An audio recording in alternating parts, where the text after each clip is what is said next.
ഗൗതം, അതുപോലെ ഐക്യരാഷ്ട്രസഭയിൽ പാകിസ്ഥാനെതിരെ ഭാരതം വീണ്ടും രൂക്ഷ ഭാഷയിൽ തന്നെ വിമർശനം ഉന്നയിച്ചിട്ടുണ്ട്. അതിലേക്കാണ് നമ്മൾ അടുത്തത് എത്തുന്നത്. ആ വാക്കുകൾ നമുക്ക് കേൾക്കേണ്ടതുണ്ട്. കാരണം പാകിസ്ഥാൻ തെമ്മാടി രാജ്യമെന്ന വിമർശനം UN-ൽ ഇന്ത്യ ഉന്നയിച്ചിട്ടുണ്ട്. ഭീകരതയെ സഹായിച്ചു എന്ന് പാകിസ്ഥാൻ കുറ്റസമ്മതം, പ്രത്യേകിച്ച് അവരുടെ പ്രതിരോധ മന്ത്രി ഖ്വാജ കഴിഞ്ഞ ദിവസം കുറ്റസമ്മതം നടത്തുകയുണ്ടായി. ഇതിൽ അതിശയമില്ല എന്ന് ഭാരതം പറയുന്നുണ്ട് UN-ൽ. ആദ്യം വാക്കുകളിലേക്ക് എത്താം. Thank you, Madam. It is unfortunate that one particular delegation has chosen to misuse and undermine this forum to indulge in propaganda and make baseless allegations against India. The whole world has heard Pakistan's Defense Minister Khwaja Asif admitting and confessing Pakistan's history of supporting, training and funding terrorist organizations in a recent television interview. This open confession surprises no one and exposes Pakistan as a rogue state fueling global terrorism and destabilizing the region. The world can no longer turn a blind eye. I have nothing further to add. Thank you.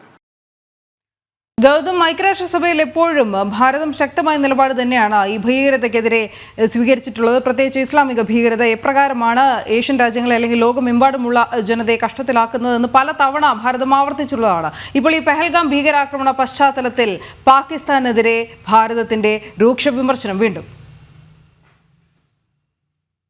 ഭാരതത്തിന്റെ UN-ലെ പ്രതിനിധി യോജന പട്ടേലാണ് പാകിസ്ഥാനെ രൂക്ഷ ഭാഷയിൽ UN-ൽ പറഞ്ഞത്. അതായത് പാകിസ്ഥാൻ പ്രതിരോധ മന്ത്രി മുഹമ്മദ് ആസിഫ് അടുത്ത കാലത്ത് ഒരു മാധ്യമത്തിന് നൽകിയ അഭിമുഖത്തിനകത്ത് പാകിസ്ഥാൻ ഭീകരവാദത്തിന് പരിശീലനം നൽകി, അല്ലെങ്കിൽ ഭീകര സംഘടനകൾക്ക് പരിശീലനം നൽകുകയും അതുപോലെ തന്നെ അതിന് ഫണ്ടിങ് നൽകുകയും ചെയ്തു. അതിൻ്റെതായ പ്രത്യാഘാതം പാകിസ്ഥാൻ ഇപ്പോൾ അനുഭവിക്കുകയാണ് എന്നാണ് ഖ്വാജ മുഹമ്മദ് ആസിഫ് അടുത്തിടെ ഒരു ടെലിവിഷൻ നൽകിയ അഭിമുഖത്തിൽ വ്യക്തമാക്കിയത്. ഇക്കാര്യമാണ് UN-ൽ ഭാരതം ഇപ്പോൾ ചൂണ്ടിക്കാണിക്കുന്നത്. അതായത് പാകിസ്ഥാൻ തന്നെ ഈ കുറ്റസമ്മതം നടത്തിയിരിക്കുന്നു എന്ന കാര്യം ചൂണ്ടിക്കാണിക്കുന്നു. അതിനാൽ തെമ്മാടി രാജ്യം എന്നാണ് ഭാരതം ഇപ്പോൾ പാകിസ്ഥാനെ വിശേഷിപ്പിക്കുന്നത്. കാരണം മുൻപ് പലപ്പോഴും ഭാരതം ഇക്കാര്യം UN-ൽ ചൂണ്ടിക്കാണിച്ചതാണ്.